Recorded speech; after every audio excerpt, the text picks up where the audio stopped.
अपने शरीर का पिंडदान कर चुका हो, संन्यास ग्रहण कर चुका हो, नागा साधु हो चुका हो, मृत्यु के बाद उसके शरीर के साथ क्या किया जाता है, ये भी इस रहस्य लोक का एक अहम कोण है।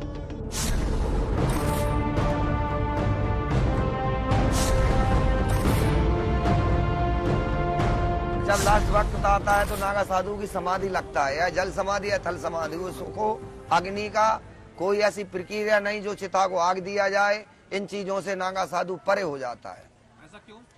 ऐसा नागा साधु की जो प्रक्रिया है वो प्रक्रिया के तहत ही किया जाता है। आम पब्लिक की तरह उसको चिता को आग नहीं दिया जाता है। आग देने में उसको बड़ा बहुत दोष लगता है, क्योंकि वो अपने जीवन को पहले ही नष्ट कर चुका होता है। इसके बाद उसका नागा संन्यास जीवन प्रारंभ होता है।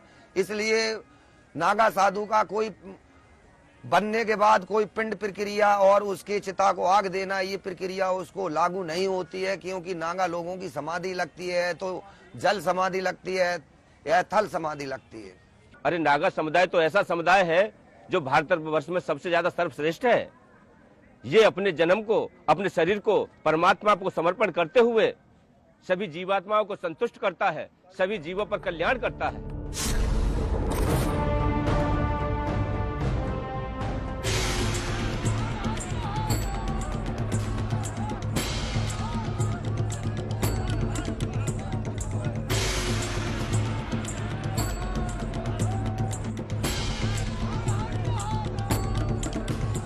ये ठीक है कि स्वतंत्र भारत में नागा साधुओं की जिम्मेदारियां अब मध्यकालीन युग की जैसे नहीं हैं। उन्हें धर्म की रक्षा के लिए पहले की तरह युद्ध नहीं करने पड़ते, लेकिन ये भी सच्चाई है कि उनके स्वभाव से सैन्य अनुशासन कभी जाता नहीं। हाथों में त्रिशूल या तलवार लिए जब हर हर महादेव के नारों के साथ इनके जत्थे निकलते हैं, तब तस्वीर ऐसी ही बनती है जैसे आध्यात्मिक सेना के जांबाज सिपाही निकले हों।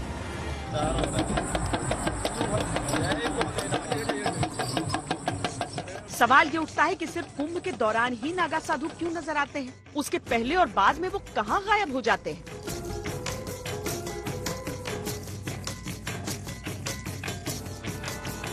दरअसल आध्यात्मिक, पौराणिक और वैज्ञानिक आधार पर कुंभ काल को हर दृष्टि से श्रेष्ठ माना जाता है।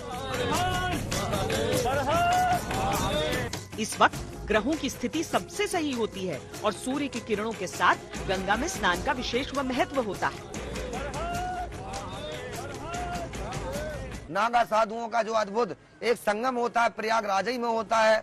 पूरे वर्ल्ड के अंदर ऐसा कहीं प्रयागराज हुआ और ना होगा। आज ये दुनिया वाले अमृत पान हो रहा है। आकाश से साधु संतों ने तपस्या करके पानी बरसाया है, यही अमृत है। इस पवित्र अवसर पर दुनिया भर से लोग गंगा स्नान के लिए आते हैं और इसी वक्त हिमालय की गुफाओं और जंगलों से निकल कर सारे नागा सन्यासी कुंभ स्थान की तरफ निकल पड़ते हैं। जब स्नान की घड़ी आती है तब सबसे पहले अखाड़ों के नागा साधु ही स्नान करते हैं। उनसे पहले कोई भी गंगा में नहीं उतर सकता। त्याग, बलिदान और कठोर तपस्या को देखते हुए नागा साधुओं को सबसे पवित्र माना जाता है। लिहाजा संगम में डुबकी के बाद ही कोई और वहां पर स्नान के लिए उतर सकता है। सदियों पहले शुरू हुई ये परंपरा आज भी चली आ रही है।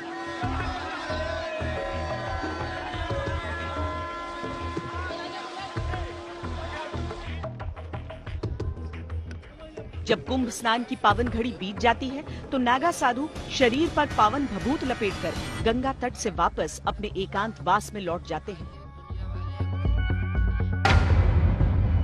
अधिकतर सन्यासी हिमालय की गुफाओं में लौट जाते हैं, कुछ उन मठों में लौट जाते हैं जो उनके अखाड़ों के होते हैं, कुछ जंगलों में चले जाते हैं और कुछ अकेले ही पूरे देश में भ्रमण करते रहते हैं।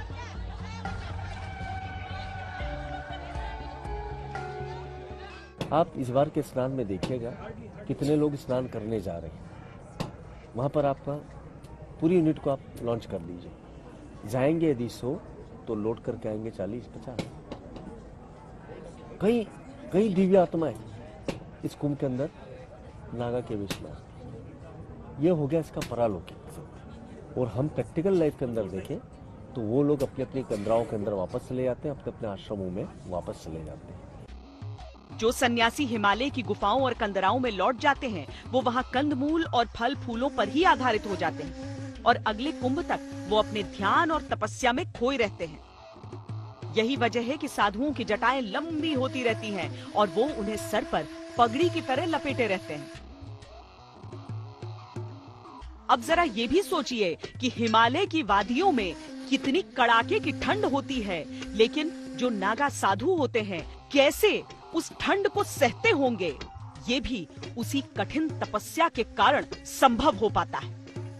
नागाओं के पास रहस्यमय ताकत होती है, ये जो है साधना भक्ति करनी पड़ती है। कुछ हमारे गुरु परंपरा के साथ ही देते हैं। जब वो संन्यास लेते हैं, नागा बनते हैं, तो उसी वक्त जो उनको गुरु प्राप्ति होता है, गुरु जो मिलते हैं, उनको 5 गुरु मिलते हैं। 5 के बाद शंकराचार्य जी गुरु मिलते हैं। और इन गुरुओं के माध्यम से उन्हें अलौकिक मंत्र शक्ति मिलती है। उन मंत्र शक्तियों के माध्यम से उनके पास जो शक्ति प्राप्ति होती है वो शक्ति होती है।